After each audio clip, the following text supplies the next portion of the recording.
Hello everyone. Once again, welcome to the class of mathematics. I am Vijay Sinha, your catalyst for board and competitive exam preparation of maths. So let us start the continuity and differentiability for class 12th students. Dear students, in class 11th डिफ्रेंशिएशंस के बारे में थोड़ी सारी जानकारी हम लोगों ने ले रखी हुई है और अब हम लोग कंटिन्यू करने जा रहे हैं कंटिन्यूटी एंड डिफरेंशियबिलिटी क्लास 12 के स्टूडेंट्स के लिए, जिसमें सारी चीजें हम लोग स्टेप बाय स्टेप कवर करेंगे। ये हमारा पहला वीडियो जिसमें हम इंट्रोडक्टरी पार्ट कवर करने वाले हैं। So let us start. सबसे पहले समझने की कोशिश करते हैं कि भाई कॉन्टिन्यूटी का मतलब क्या है। एक फंक्शन को हम कॉन्टिन्यूअस कब कहेंगे? When we will say that our function is continuous.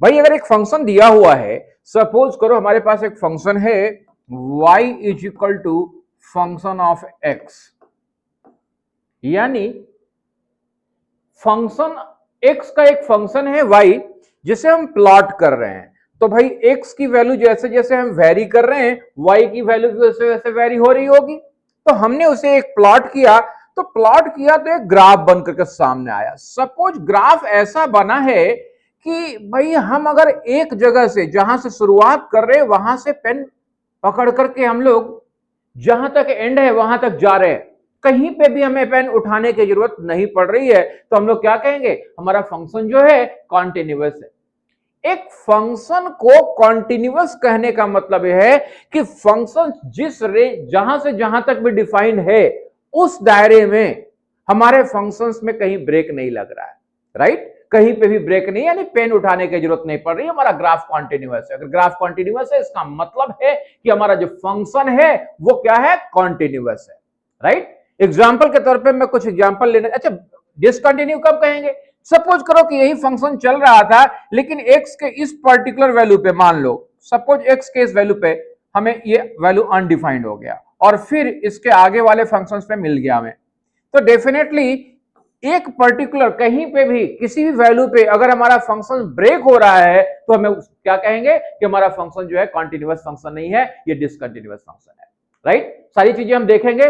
तो सबसे पहले कुछ एग्जांपल लेते हैं। जैसे function of x is equal to x है, तो डेफिनेटली जैसे जैसे x की वैल्यू बढ़ेगी वैसे वैसे y की वैल्यू बढ़ेगी। ऐसे प्लॉट करेंगे तो क्या बनेगा? एक स्ट्रेट लाइन बनेगा, और स्ट्रेट लाइन में अगर हम लोग यहां से शुरू कर रहे हैं तो जहां तक भी जाएगा बिना पेन उठाए हुए हम लोग जा सकते हैं। तो इसका मतलब हमारा फंक्शन क्या है? कॉन्टिन्यूअस है। इसी तरीके से अगर हमने function x equal to x square ले लिया तो x का कोई भी वैल्यू ले लो, उसके लिए फंक्शन हमारा डिफाइंड है, y स्क्वायर मिलेगा, एक्स स्क्वायर मिलने वाला है। ग्राफ कैसा बनेगा? एक कर्व बनेगा, बिना कलम उठाए हुए हम लोग चल सकते हैं, तो हमारा फंक्शन क्या है? कॉन्टिन्यूअस है। अगर function of x equal to mod x ले लें, मॉड x जानते हो ना, मॉड x का मतलब होता है कि x की वैल्यू अगर निगेटिव ले रहे हैं तो मॉड से बाहर निकलेगा तो पॉजिटिव होकर के निकलेगा, और पॉजिटिव ले रहे हैं तभी भी पॉजिटिव ही निकलेगा। यानी अगर हम x की वैल्यू निगेटिव ले रहे हैं तभी भी क्या मिलेगा? पॉजिटिव, और जब x की वैल्यू पॉजिटिव ले रहे हैं तभी भी क्या मिलेगा? पॉजिटिव। तो हमें हमारा जो ग्राफ बन रहा है ये भी कैसा बनेगा? कॉन्टिन्यूअस ग्राफ ही बनेगा। तो ध्यान ये रखना है कि भाई हमारा फंक्शन कॉन्टिन्यूअस है, इसका जियोमेट्रिक मीनिंग है कि जो ग्राफ बन रहा है उस ग्राफ में उस पर्टिकुलर एक्स के वैल्यू के लिए यानी डोमेन्स के लिए कहीं पे भी कोई ब्रेक नहीं है। चलिए ये बात तो हम लोगों ने जियोमेट्रिक मीनिंग समझी, लेकिन हमारे क्वेश्चंस पूछे जाएंगे कुछ अलग तरीके से।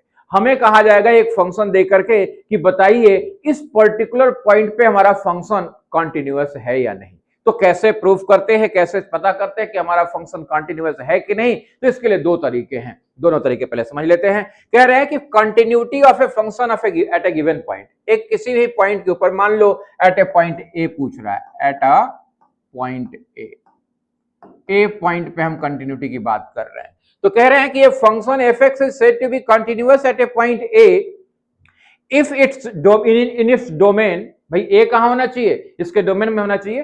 तो एक फंक्शन को हम कंटिन्यूअस एक पर्टिकुलर पॉइंट पे कब कहेंगे? ध्यान रखना, पहला कंडीशन है कि अगर limit x tends to a, यानी x की जो वैल्यू है a की तरफ प्रोसीड करे, limit x tends to a, function of x बराबर हो फंक्शन ऑफ a के।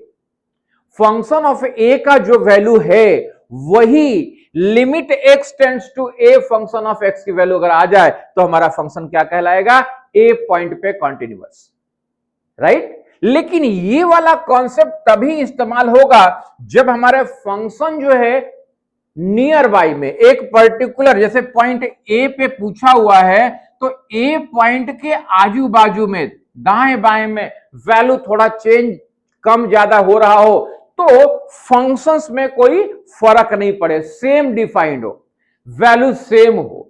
तो ध्यान रखना, जब फंक्शंस अपने दिए हुए पॉइंट के आसपास में सेम डिफाइंड हो तो डेफिनेटली हम लोग ये वाला इस्तेमाल करेंगे। क्या करेंगे, हम लोग पहले लिमिट निकालेंगे x टेंड्स टू a करके फंक्शन ऑफ x की वैल्यू, और फिर फंक्शन ऑफ x की वैल्यू डायरेक्टली निकालेंगे। अगर दोनों सेम आ गया तो हम कह देंगे कि हमारा फंक्शन जो है कॉन्टिन्यूअस है। एग्जांपल के जरिए हम समझेंगे सारी चीजें।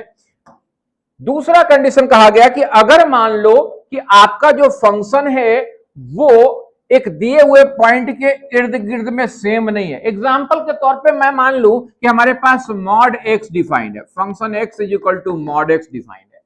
अब जानते हो आप मॉड x के विषय में, आप अच्छे से जानते हो कि भैया मॉड x में होता क्या है, function x is equal to plus x मिलेगा अगर x की वैल्यू ग्रेटर देन और इक्वल टू 0 हो, और यही माइनस x मिलेगा अगर x की वैल्यू लेसर देन 0 हो।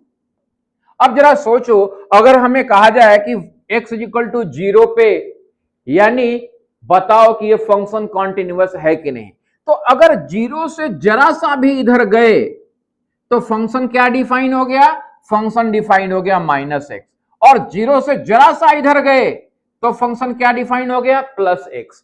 यानी एक दिए हुए पॉइंट के आजू बाजू में जाने से फंक्शन बदल रहा है, तो उस केस में हम पहला वाला यानी limit x tends to a function of x is equal to function of a वाला कॉन्सेप्ट इस्तेमाल नहीं कर सकते। फिर क्या करना पड़ेगा, तो यहां पे बेटा ध्यान रखना, हमें इधर से अप्रोच करना होगा उस पॉइंट की तरफ जिसे कहते हैं LHL, यानी लेफ्ट हैंड लिमिट निकालना होगा। उस पॉइंट पे हमें LHL निकालना होगा और फिर इधर से अप्रोच करना होगा उसी पॉइंट पे, जिस पॉइंट पे हमें कंटिन्यूटी की बात की जा रही है उसी पॉइंट पे हम दो तरफ से अप्रोच करेंगे। एक लेफ्ट हैंड साइड से, यानी जिस पॉइंट की बात की जा रही है उससे बहुत जरा सा कम वैल्यू लेकर के देखेंगे कि क्या फंक्शन मिल रहा है, और फिर थोड़ा सा वैल्यू बढ़ा करके, जिस पॉइंट पे पूछा गया उससे थोड़ा सा वैल्यू बढ़ा करके देखेंगे कि हमारे फंक्शंस क्या मिल रहे हैं। अगर LHL और RHL यानी left hand limit right hand limit same आ जाए और वो हमारे फंक्शन ऑफ पॉइंट के बराबर आ जाए, तब हम कह देंगे कि हमारा फंक्शन जो है उस पर्टिकुलर पॉइंट पे कंटिन्यूअस है। तो आपको दो बातें याद रखनी है। क्या याद रखनी है कि अगर आपके फंक्शंस का वैल्यू एक दिए हुए पॉइंट के इर्द गिर्द सेम रह रहा हो, फंक्शन सेम रह रहा हो, तब हम लोग कौन सा इस्तेमाल करेंगे, पहला वाला मेथड, यानी limit x tends to a function of x is equal to function of a हो गया तो कंटिन्यूअस, नहीं हुआ तो not continuous. Is it clear? और अगर एक दिए हुए पॉइंट के इर्द गिर्द समझ रहे हो ना, अप्रोक्सीमेशन कर रहे हैं, या तो उससे थोड़ा कम ले रहे हैं उससे थोड़ा ज्यादा ले रहे हैं, अगर फंक्शन चेंज कर जा रहा है, फंक्शन की वैल्यू जो डेफिनेशन है वो बदल जा रही है, तो हम लोग कौन सा मेथड इस्तेमाल करने वाले हैं, हम लोग इस्तेमाल करने वाले हैं LHL is equal to RHL is equal to function of a. LHL RHL निकालते कैसे हैं, बड़ा आसान है, हम इससे थोड़ा सा वैल्यू कम लेंगे, यानी उसे हम लोग डिफाइन करते हैं कि limit x tends to a dash, ये माइनस नहीं है डैश है, यानी a से जरा सा कम लेकर के फंक्शन को डिफाइन कर रहे हैं, फिर इसे LHL कहते हैं। और फिर limit x tends to a plus, यानी a जो पॉइंट पे कंटिन्यूटी चेक करने की बात की जा रही है उससे जरा सा बढ़ाकर माइनरी इंक्रीज करके देखते हैं कि फंक्शंस की वैल्यू क्या मिल रही है। अगर ये दोनों इक्वल है तब देखते हैं कि उस पर्टिकुलर पॉइंट पे फंक्शंस की वैल्यू क्या है। अगर तीनों इक्वल हो गया तो हम कह देते हैं कि हमारा फंक्शन कंटिन्यूअस है। यानी एक फंक्शन को एक दिए हुए पॉइंट पे कंटिन्यूअस होने के लिए पहला कंडीशन, अगर हमारा फंक्शन हर जगह पे सेम डिफाइंड है, हमारे दिए हुए पॉइंट के इर्द गिर्द हर जगह सेम डिफाइंड है, तब तो आपको simply limit x tends to जो गिवन पॉइंट है वहां करना है, फंक्शन ऑफ x निकालना है और फिर फंक्शन ऑफ उस पॉइंट पे निकालना है फंक्शन की वैल्यू। दोनों इक्वल हो गया तो कंटिन्यूअस, और अगर दिए हुए पॉइंट के इर्द गिर्द फंक्शन की वैल्यू अलग अलग डिफाइंड है, तब हम लोग कौन सा इस्तेमाल करेंगे? हम लोग इस्तेमाल करेंगे भाई लिमिट, देखो जो लिमिट बिट किया यहां पे, limit x tends to a dash. a dash का मतलब क्या है? Left hand limit, left hand limit.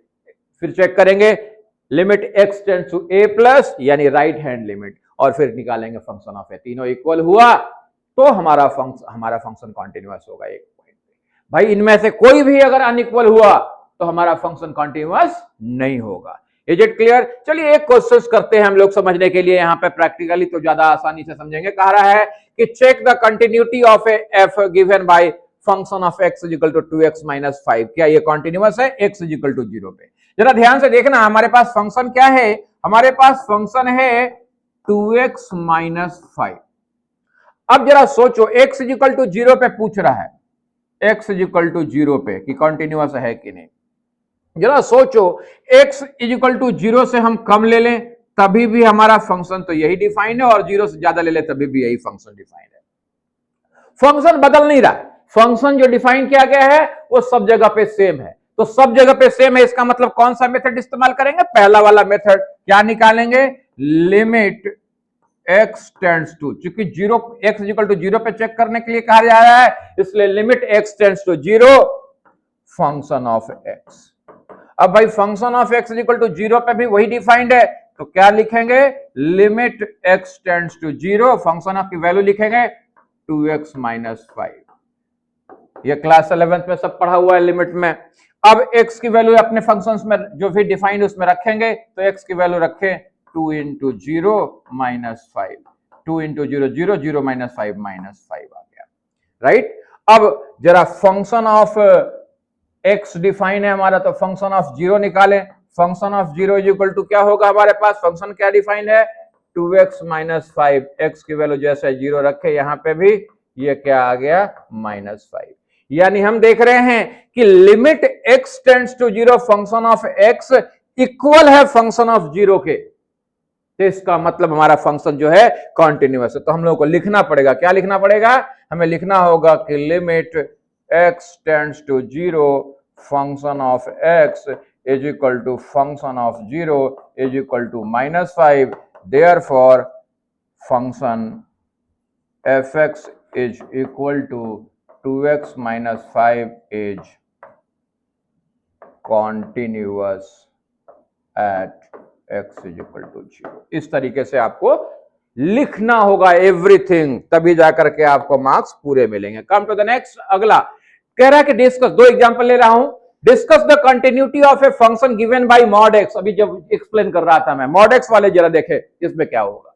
Mod x के लिए एक ही बात याद रखना बेटा कि जब भी मॉड एक्स डिफाइन हो, मॉड एक्स जब भी डिफाइन हो तो ये मत सोचना कि ये हर जगह पे सेम डिफाइन है। मॉड एक्स कहा गया तो समझ जाना कि ये हकीकत में पॉजिटिव के लिए और नेगेटिव के लिए और। चलिए हम मान के, चूंकि यहाँ पे पूछा गया है एक्स इक्वल टू ए पे कता कर 0 पे करने के लिए, तो 0 ले रहे हैं।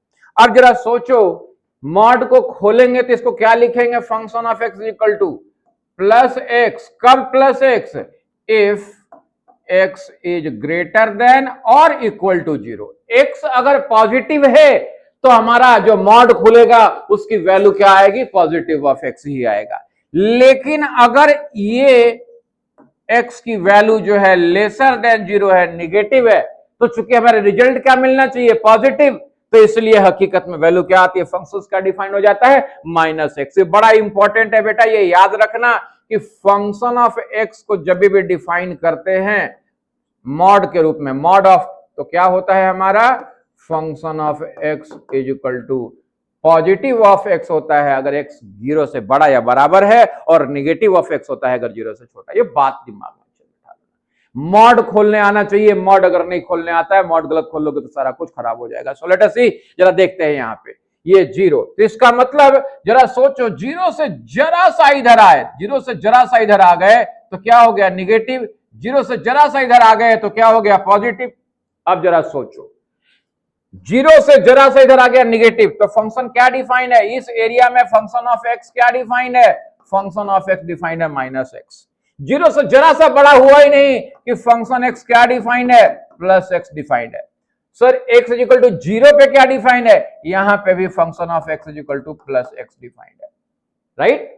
तो देख रहे हैं कि एक पॉइंट के इर्द गिर्द जो डेफिनेशन ऑफ फंक्शन है वो बदल रहा है। तो इसका मतलब पहला वाला मेथड कि limit x tends to a, function of x is equal to function of a होने पे कंटिन्यूअस नहीं कह सकते। यहां पे क्या करना पड़ेगा, यहां पे हमें लेफ्ट वाले साइड में जिसको हम लोग एल एच एल कहते हैं और राइट वाले साइड में यानी आर एच एल निकालना होगा और फिर इसे फंक्शन ऑफ जीरो पे चेक करके देखना होगा, राइट। सो लेट अस सी, देखते हैं। सबसे पहले L H L, L H L कैसे लिखते हैं बेटा, लिमिट एक्स टेंड्स टू, कौन से पॉइंट पे कह रहा है, at x is equal to zero पे, तो जीरो के इर्द गिर्द लेना है, इसलिए यहां पे क्या करेंगे, जीरो डैश लिखेंगे, जिस पॉइंट पे कहा जाए वो डैश, यानी उससे थोड़ा सा कम, फंक्शन ऑफ एक्स। अब बेटा बता देना कि limit x tends to zero dash, यानी जीरो से जरा सा कम पे हमारा फंक्शन क्या डिफाइंड है, माइनस एक्स डिफाइंड है, तो फंक्शन एक्स के जगह पे क्या लिख देंगे, माइनस एक्स। अब भैया एक्स के जगह पे क्या रखना है, फंक्शन एक्स की वैल्यू रखनी है, तो यहां पे क्या हो जाएगा, माइनस ऑफ जीरो, तो माइनस ऑफ जीरो भी क्या होता है, जीरो ही होता है। चलिए अब आर एच एल निकालते हैं, आर एच एल बराबर क्या लिखेंगे, limit x tends to zero, plus लिखना है यहां पे, zero plus function of x. अब जीरो प्लस का मतलब क्या है, ये वाला इलाका। अब इस इलाके में हमारा फंक्शन क्या डिफाइंड है, इस इलाके में हमारा फंक्शन डिफाइंड है x zero plus, function defined है प्लस एक्स। अब वैल्यू पुट करो तो प्लस एक्स के जगह पे जीरो, अभी भी क्या आया, जीरो ही आया। तो चाहे मर्जी एल एच एल ले रहे हैं तभी भी जीरो, आर एच एल ले रहे हैं तभी भी जीरो। जरा फंक्शन ऑफ जीरो लेके देखे क्या होता है, फंक्शन ऑफ जीरो यानी जब एक्स की value zero equal to sine वाला तभी भी क्या डिफाइंड है, प्लस एक्स डिफाइंड है। तो प्लस एक्स डिफाइंड है तो भैया एक्स की वैल्यू क्या रखनी है, जीरो प्लस जीरो, यानी क्या आ गया, जीरो। इसका मतलब यहां पे क्या आ रहा है, L H L is equal to R H L is equal to function of zero is equal to zero. So क्या कहेंगे, function is continuous, continuous at x is equal to zero. बात समझ में आई। तो भाई दो तरीके ध्यान रखना, अगर फंक्शंस की कंटिन्यूटी पूछ रहा है कि कंटिन्यूअस है कि नहीं किसी दिए हुए पॉइंट पे, तो क्या करना है, देखना है कि उस पॉइंट के इर्द गिर्द फंक्शन जो डिफाइंड है वो सेम है, अगर सेम है तो पहला वाला मेथड यानी limit x tends to that point, function of x निकालना है और फिर फंक्शन ऑफ दैट पॉइंट भी निकालना है, दोनों इक्वल हो गया तो कह देना है कि कंटिन्यूअस है। लेकिन अगर दिए हुए पॉइंट के इर्द गिर्द फंक्शंस की वैल्यू जो डिफाइन की गई है वो अलग अलग है, तो आपको एलएचएल आरएचएल मेथड इस्तेमाल करना होगा, एलएचएल निकालना होगा, आरएचएल निकालना होगा और फंक्शन ऑफ वैल्यू, फंक्शन की वैल्यू उस पॉइंट पे निकालना होगा। अगर तीनों इक्वल हैं तभी कहेंगे हमारा कंटिन्यूअस, अदरवाइज कहेंगे कंटिन्यूअस नहीं है। कम टू द नेक्स्ट, एक बड़ा इंपॉर्टेंट बात, क्लास 11th में हम लोगों ने LH left hand derivative right hand derivative निकालने के लिए एक स्मॉल क्वांटिटी का इस्तेमाल किया था, एच का इस्तेमाल किया गया था। तो एक चीज बता दूं मैं आप लोगों को कि जब कभी भी आपके फंक्शंस में ट्रिग्नोमेट्रिकल फंक्शन आए या फिर मॉड्यूलस फंक्शन आए या फिर ग्रेटेस्ट इंटीजर का फंक्शन आ जाए, तो आप इस वाले मेथड को इस्तेमाल करना, आसान होगा। चलिए समझते हैं क्या है। जैसे कहा गया कि भाई हमारे फंक्शन जो है ट्रिग्नोमेट्रिक है या मॉड्यूलस है या फिर ग्रेटेस्ट इंटीजर वाला है, और उसमें कहा गया कि ए पॉइंट पे आप मेरे को कंटिन्यूटी चेक करो। चाहे प्रीवियस एग्जांपल में ही देखें कि function of x is equal to mod x वाला हमने तो नॉर्मल तरीके से इस्तेमाल किया, उसको हम लोग जरा एच वाले मेथड से करके देखते हैं। कह रहा है कि भाई बताओ कि ये कंटिन्यूअस है कि नहीं, कहां पे, at x is equal to zero पे। ठीक है, तो आपको क्या करना है, जिस पॉइंट पे कंटिन्यूटी चेक करने के लिए कह रहा है उस पॉइंट के इर्द गिर्द आपको लेना है। मान लो अभी तो यहां पे जिया हुआ है जीरो, तो जीरो के इर्द गिर्द लेंगे। मान लो कोई और पॉइंट रहता तो हम कोई और पॉइंट के इर्द गिर्द लेते। मान लो ए पॉइंट दिया हुआ तो ए पॉइंट, अब ए पॉइंट से जरा सा ज्यादा को हम क्या करें, एच कह रहे हैं। H is a very very small value, तो अगर हम लोग जो फंक्शन में x की वैल्यू इसमें जरा सा ऐड कर दे तो फंक्शन क्या बन जाएगा, फंक्शन a प्लस एच बन जाएगा। यानी x के जगह पे फंक्शन क्या बन जाएगा, a प्लस एच, और जरा सा कम कर दें तो फंक्शन क्या बन जाएगा, a माइनस एच। ये x की वैल्यू रख रहे हैं और यहां पे फंक्शन a रख रहे हैं, x के जगह पे a रख रहे हैं। जरा ध्यान से देखो, इधर वाले को क्या कहते थे, RHL कहते थे, इधर वाले को LHL कहते थे। सेम कॉन्सेप्ट सेम है। तो LHL कैसे निकलेगा जरा समझने की कोशिश करना। जब भी हम लोग LHL की बात करेंगे तो हम x के जगह पे क्या रख देंगे बेटा, a माइनस एच। ध्यान रखना, h वाले मेथड में जब भी LHL की बात होगी x के जगह पे हम क्या पुट करने वाले हैं, पॉइंट, जिस पॉइंट पे पूछा गया उस point minus small value that is h, a minus H. जरा आप यहां सोचो कि यहां पे कहा गया है कि किस पे चेक करने के लिए, पॉइंट ए पे चेक करने के लिए। तो हम लोग x की वैल्यू किधर प्रोसीड कर रहे हैं, towards a, x tends to a। जब x a की तरफ जा रहा है तो इसमें से घटने वाला चीज यानी h किधर टेंड्स करेगा, जीरो। यही बात याद रखना बेटा, बड़ा इंपॉर्टेंट पॉइंट है। LHL की जब भी बात होगी x is equal to a minus h रखना है, और इसमें ध्यान रखना है कि इस कंडीशन में हो क्या रहा है भाई, x अगर a की, चूंकि एट पॉइंट a कहा गया है, एट पॉइंट a कहा गया है, हमें पॉइंट a पे चेक करना है। तो जब हम x को a की तरफ लेके जा रहे हैं तो h किधर जाएगा, जो घटने वाला चीज है वो खत्म होता जाएगा ना, जीरो की तरफ जाएगा, तभी तो x h की तरफ जाएगा। तो जब भी x a की तरफ जाएगा तो हर हाल में a किधर जाएगा, जीरो की तरफ। यानी x tends to a then h tends to zero. अब आप अपना फंक्शंस निकाल लेंगे LHL। उसी तरीके से जब RHL की बात होगी बेटा, तब क्या करोगे, x इज इक्वल टू क्या रखोगे, a प्लस एच। RHL में क्या है, a से जिस पॉइंट पे पूछा गया उससे थोड़ा ज्यादा, यानी a प्लस एच रख लिया। अब a प्लस एच जब रख रहे हो तब क्या होगा, जरा देखने की कोशिश करना। यहां पे भी वही कंसेप्ट कि भाई जब x टेंड्स टू a होगा, क्योंकि हमें जाना तो a पॉइंट पे है, x टेंड्स टू a होगा तो h टेंड्स टू क्या हो जाएगा, जीरो होगा। तो यही याद रख लेना दो बातें, ठीक है। ये दोनों बातें जरूर याद रख लेना, बहुत इंपॉर्टेंट है।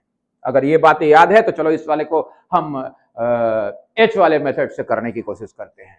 सबसे पहले क्या लिखेंगे, किस पॉइंट पे चेक कर रहे हैं हम लोग, at x is equal to zero पे चेक कर रहे हैं। अब फंक्शंस को खोल दीजिए, मॉड को खोलिए, तब क्या लिखेंगे, function of x is equal to plus x if x is greater than और इक्वल टू जीरो, और minus x if x is lesser than zero. यही है हमारा। अब at x is equal to zero पे चेक कर रहे हैं, तो at x is equal to zero पे हम क्या लेने वाले हैं, पहले LHL लेने वाले हैं। तो LHL इज इक्वल टू क्या करने वाले हैं, लिमिट x। LHL में क्या करने वाले बेटा, LHL में क्या करने वाले हैं, जल्दी बोलो। LHL में x के जगह पे a माइनस एच, a के जगह पे क्या है, जीरो, तो जीरो माइनस एच। तो x tends to zero then h tends to zero. तो हमारा LHL क्या हो गया बेटा, LHL बराबर हो गया limit h tends to zero function of zero minus h, क्योंकि a के जगह पे क्या है, यहां पे जीरो है। अब जरा देखना, function of zero minus H, function of zero minus H, zero में से जरा सा भी घटाया तो किधर आ गया, हम लोग निगेटिव की तरफ आ गए। और जब x निगेटिव है तो कौन सा फंक्शन डिफाइंड है, माइनस एक्स डिफाइंड है। तो क्या हो गया, माइनस, पूरा लिखना होगा, limit h tends to zero function minus zero minus h, ठीक है। अब भाई क्या हो गया, ये limit h tends to zero, minus into minus plus h की वैल्यू पुट किया, क्या आ गया, जीरो आ गया। इसी तरीके से अगर RHL की बात कर रहे हैं हम लोग, तब क्या होगा, लिमिट, पूरा ही समझा देता हूं। RHL की बात कर रहे हैं तो RHL में क्या करना है, x is equal to zero plus h रखना है। अब यहाँ पे x टेंड्स टू जीरो है तो h टेंड्स टू क्या हो गया, जीरो हो गया। तो RHL बराबर क्या हो गया बेटा, RHL बराबर हो गया limit h tends to zero function of zero plus h, function of, क्योंकि x के जगह पे क्या रखना है हमको, जीरो प्लस एच। तो जीरो प्लस एच रखा, यानी जीरो से बड़ा हो गया तो क्या फंक्शन डिफाइंड है, प्लस एक्स, यानी यहां पे क्या हो जाएगा, limit h tends to zero function, चूंकि x डिफाइंड है प्लस एक्स, तो यहाँ पे प्लस जीरो प्लस एच। क्या आ गया, ये भी आ गया limit h tends to 0, h value क्या आ गई, ये भी 0, यानी LHL भी 0, RHL भी 0। अब क्या आ गया, फंक्शन ऑफ 0, फंक्शन ऑफ 0 यानी इक्वल टू साइन वाले के लिए प्लस x, तो ये भी वैल्यू क्या आ गई, 0। तो तीनों इक्वल, LHL भी 0, LHL भी 0, RHL भी 0 और फंक्शन भी 0। इसलिए हम लोग कह देंगे कि the given function modulus x, function of x is equal to mod of x is continuous at x is equal to 0। Is it clear? तो आप ये दोनों मेथड समझ चुके हैं। कम टू द नेक्स्ट, अगला, ये बड़ा इंपॉर्टेंट पॉइंट है, continuity of some common functions. कुछ कॉमन फंक्शंस मैं यहां पे प्रोवाइड कर दिया हूं, आप इसको बिल्कुल मेमोराइज कर लेना कि ये फंक्शंस किस डोमेन में कंटिन्यूअस होते हैं। सबसे पहले एग्जांपल के तौर पे, अगर कोई भी फंक्शन कांस्टेंट फंक्शन है, function of x is equal to 25, function of x is equal to 125, function of x is equal to k, कुछ भी कांस्टेंट फंक्शन हो गया तो भाई याद रखना हर रियल नंबर के लिए वो फंक्शन क्या होगा, कॉन्टिन्यूअस होगा। दूसरा, फंक्शन ऑफ x जो है आइडेंटिटी फंक्शन है, जैसे function of x is equal to x identity function है, तो वो भी हर रियल वैल्यू के लिए क्या होता है, कंटिन्यूअस होता है। Function of x polynomial function है, जैसे a0 x raised to n, a1 x raised to n minus 1, इसी तरीके से अगर पॉलिनोमियल फंक्शन है तो पॉलिनोमियल, हर पॉलिनोमियल फंक्शन हर रियल नंबर के लिए क्या होता है, कॉन्टिन्यूअस फंक्शन होता है। ये रट जाना है, बिल्कुल याद रख लेना है। मॉडुलस फंक्शन, अभी आपने देखा कि मॉडुलस फंक्शन भी क्या है, हमारा कॉन्टिन्यूअस फंक्शन है। उसका डोमेन क्या है, माइनस इंफिनिटी से लेकर के प्लस इंफिनिटी तक, जिसमें माइनस इंफिनिटी और प्लस इंफिनिटी आपका इंक्लूडेड नहीं है, क्योंकि भाई माइनस इंफिनिटी डिफाइन ही नहीं होता, प्लस इंफिनिटी डिफाइन ही नहीं होता। चलो नेक्स्ट, रेशनल फंक्शन है, यानी फंक्शन जो डिफाइंड है वो polynomial of px divided by polynomial of qx के फॉर्म में डिफाइंड है, जिसको हम लोग रेशनल फंक्शन कहते हैं। कहा गया कि rational function, function of x equal to px by qx where px and qx are polynomial in x। अगर ऐसा फंक्शन है तब भी वो फंक्शन कॉन्टिन्यूअस होगा हर एक रियल वैल्यू x के रियल वैल्यू के लिए, लेकिन कंडीशन केवल एक ध्यान रखना कि अगर नीचे वाला गलती से 0 हो जाए तो फंक्शन तो अनडिफाइंड हो जाएगा। तो यहां पे कहा गया कि all real numbers minus x such that q of x is not equal to 0, बस एक कंडीशन, q ऑफ x 0 नहीं होना चाहिए, राइट? बाकी हर रियल वैल्यू के लिए डिफाइन है। साइन एक्स कॉस एक्स की बात करें, हर रियल वैल्यू, क्योंकि साइन एक्स कॉस एक्स जो फंक्शंस हैं हमारे हर रियल वैल्यू के लिए डिफाइन होते हैं। तो कम टू द नेक्स्ट, अगले पे चलते, इसको याद कर देना।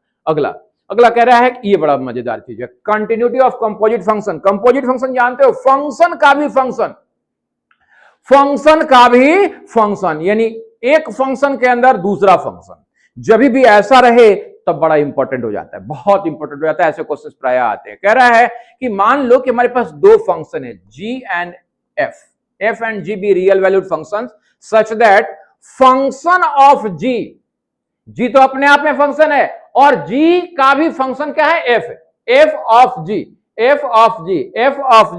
Is defined at a. अगर कहा गया कि f of g is defined at a, function of g जो है, function of g, function g नहीं है, फंक्शन ऑफ जी है, g is itself a function, ये ए पे डिफाइंड है। अगर ऐसा है तो ध्यान से, अगर जी कॉन्टिन्यूअस है ए पे एंड एफ कॉन्टिन्यूअस है जी ए पे, तो भैया फंक्शन ऑफ जी कॉन्टिन्यूअस होगा ए पे। बड़ा इंपॉर्टेंट। सर घूम रहा दिमाग, बोला घूमने की जरूरत नहीं, जरा समझने की कोशिश करना। मैंने यहां पे एक शॉर्टकट लिखा है, इसे एकदम दिमाग में बिठा लो। कह रहे हैं कि हमारे पास फंक्शन कौन सा है, एफ ओ जी, तो जो आखिरी में है ना, जो आखिरी में है एफ ओ जी, जो आखिरी में है, पहले उसकी बात करें कि अगर जी जो है ए पे कॉन्टिन्यूअस है, अगर जी जो है ए पे कॉन्टिन्यूअस है, मेरी बात समझो, if g is continuous at a, आखिरी वाला जो दिए वो पॉइंट है उस पर कॉन्टिन्यूअस है, और f is continuous of g of a, g किस पे कॉन्टिन्यूअस है, ए पे, और फंक्शन ऑफ जी, जो फंक्शन है हमारा एफ मेन बाहर वाला, वो अंदर वाले पे कॉन्टिन्यूअस है, जी ए पे कॉन्टिन्यूअस है, तो एफ ओ जी हमेशा ए पे कॉन्टिन्यूअस होगा। फिर से जी कौन वाला, बाहर वाला, सर एफ ओ जी है बाहर वाला कॉन्टिन्यूअस है ए पे, और जो अंदर वाला है वो जी ऑफ ए पे कॉन्टिन्यूअस है, तो एफ ओ जी ए पे कंटिन्यूअस होगा। ये रट जाना, जी ए एफ जी ए, तो एफओजी ए। फिर से दोबारा से रिपीट कर रहा हूं कि अगर एक फंक्शन का फंक्शन है, फंक्शन का भी फंक्शन है, तो जो बाहर वाला फंक्शन है ना, वो अगर किसी दिए हुए पॉइंट ए पे कॉन्टिन्यूअस है और जो आपका मेन फंक्शन है वो उस जी ऑफ ए पे कॉन्टिन्यूअस है, तो एफ ओ जी ए पे कॉन्टिन्यूअस होगा। ये बात याद रख लेना, क्योंकि इससे आपको बड़ी सारी चीजें प्रूव करने के लिए कहा जाएगा। राइट, समझ में आया? फिर से, अगर आपके पास एग्जांपल के तौर पे एक फंक्शन है साइन ऑफ एक्स स्क्वायर, तो सबसे पहले जी क्या हुआ यहां पे? जी हुआ एक्स स्क्वायर। जी क्या हो गया? X square. और साइन ऑफ एक्स स्क्वायर ये क्या हो गया? एफ। तो कह रहा है कि आप बताओ कि अगर मान लो एक्स स्क्वायर कंटिन्यूअस है एक दूसरे एक पॉइंट ए पे, एक्स स्क्वायर अगर कंटिन्यूअस है पॉइंट ए पे और साइन जो है कंटिन्यूअस है एक्स स्क्वायर पे, तो हर हाल में sine of x square continuous होगा ए पे। फिर से, जी कंटिन्यूअस है ए पे और एफ जो है कंटिन्यूअस है जी ऑफ ए पे, तो फंक्शन ऑफ जी कंटिन्यूअस होगा ए पे। ये बात रट जाओ। चलिए, अगर ये बात रट गए हो तो जरा एक एग्जांपल के जरिए यहां पे समझने की कोशिश करते हैं और डिटेल में। यहां पे देखो एक एग्जांपल कह रहा है examine sine mod x is continuous function. कह रहा है कि एग्जामिन करो साइन मॉड एक्स एक कंटिन्यूअस फंक्शन है। चलिए, तो यहां पे फंक्शन ऑफ एक्स क्या है? बोला sir sine of mod x. बोला तो सर दो फंक्शन है यहां पे, तो एक साइन एक्स और ये मॉड एक्स, दोनों अलग अलग फंक्शन है। तो यहां पे बाहर वाला इसका नाम क्या दे दें? जी। जी ऑफ एक्स क्या डिफाइन है बेटा? Mod x. और फिर इस मॉड एक्स का साइन डिफाइन है, तो अंदर वाला फंक्शन अब एफ तो दे रखा हुआ है, तो हम क्या दे ले? बोला चलो एच दे लेते हैं। एच ऑफ एक्स क्या डिफाइंड है? Sine x. ध्यान से समझना, जी एक्स कौन वाला है? जी तो जी वाला है, लेकिन एफ के जगह पे हमने नाम बदल लिया है एच। क्यों नाम बदला? क्योंकि नाम नहीं बदलेंगे तो कंफ्यूजन होगा, क्योंकि मेन फंक्शन तो हमारा function of x equal to sine x है। तो हकीकत में हम जरा देखें, हम कहेंगे फंक्शन ऑफ एक्स को क्या लिख सकते हैं? फंक्शन ऑफ एक्स को लिख सकते हैं एच ऑफ एक्स। अब एच ऑफ एक्स तो साइन एक्स हो गया सर, तो एच ऑफ, अगर हम लिख दें h of g of x, तो सही है या गलत? जरा और समझने की कोशिश करो कि ये क्या था? ये हमारा था साइन ऑफ मॉड एक्स। तो हम क्या लिख रहे हैं? हम लिख रहे हैं एच ऑफ, अब अंदर में मॉड एक्स करना है तो जी ऑफ एक्स। जरा देखना, जी ऑफ एक्स की जगह पे क्या लिखेंगे? H of g of x की जगह पे क्या लिखेंगे? Mod of x. Mod of x. और h of x equal to क्या है? साइन ऑफ एक्स है, तो यहां पे एच ऑफ मॉड एक्स क्या हो गया? Sine of mod of x हो गया। तो हकीकत में अब हमें क्या करना है? कह रहा है कि एग्जामिन करो कि एक्स इज कॉन्टिन्यूअस फंक्शन है कि नहीं। बोले तो पॉइंट दिया ही नहीं है। जब भी पॉइंट नहीं दिया हो तो ध्यान रखो पूरा का पूरा डोमेन कंसीडर करना है, अपने डोमेन से कोई भी पॉइंट ले लेना है। राइट, तो चलिए सबसे पहले समझने की कोशिश करते हैं कि भाई हमारा जो फंक्शन है बाहर वाला जी एक्स की बात करें। जी एक्स इज इक्वल टू क्या है बेटा? जी एक्स इज इक्वल टू है मॉड एक्स। तो आप जानते हो कि अभी अभी बताया कि मॉड एक्स, क्या बताया अभी? देख लो कि mod x is defined at all real numbers. तो भैया यहां पे क्या कहेंगे कि g x is equal to mod x is continuous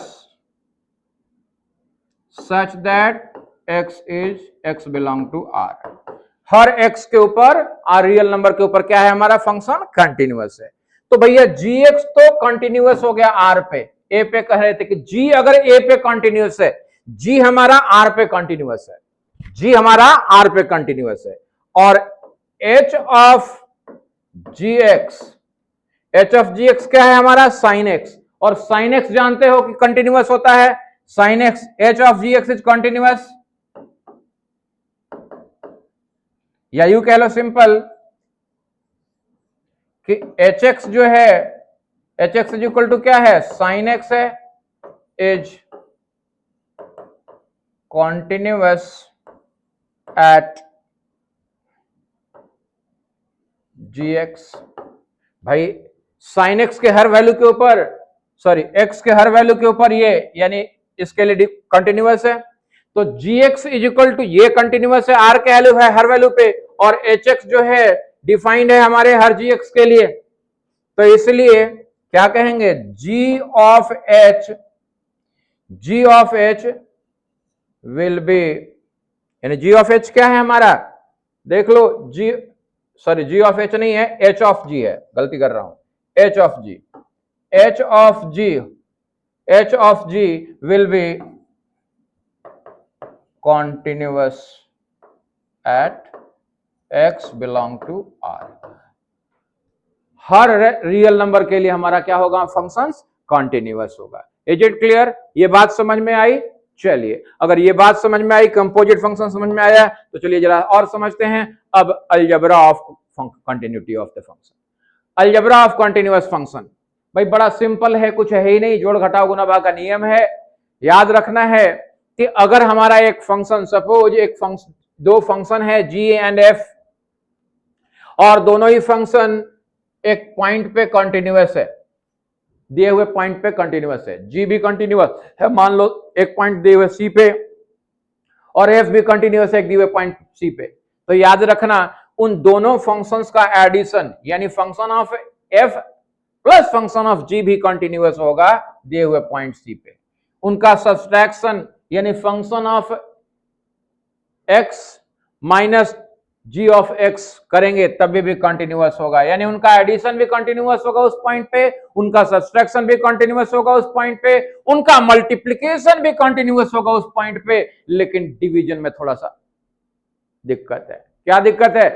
वो भी कंटिन्यूअस होगा लेकिन सिर्फ एक कंडीशन नहीं, चूंकि डिवीजन में नीचे g आ जा रहा है, तो सिर्फ और सिर्फ हर पॉइंट पे c के x इक्वल टू c के पे वो कंटिन्यूअस है, लेकिन कंडीशन केवल ये होना चाहिए कि भाई g ऑफ c जीरो नहीं होना चाहिए। क्यों? क्योंकि अगर g ऑफ c जीरो हो गया तो फंक्शन क्या हो जाएगा, अनडिफाइंड हो जाएगा, राइट। तो ये इंट्रोडक्टरी पार्ट को हम करते हैं यहीं पे एंड, और अब इसके बाद शुरुआत करेंगे हम नेक्स्ट वीडियो से। सबसे पहले आपके एनसीईआरटी के सारे एक्सरसाइज का सॉल्यूशन, एक एक क्वेश्चन सॉल्व करेंगे यहाँ पे, और फिर उसके बाद एग्जाम प्लस और कॉम्पिटिटिव एग्जाम्स के लिए हम लोग तैयारी करवाएंगे। सो आज की क्लास यहीं तक रखते हैं, तब तक के लिए जय हिंद, जय भारत।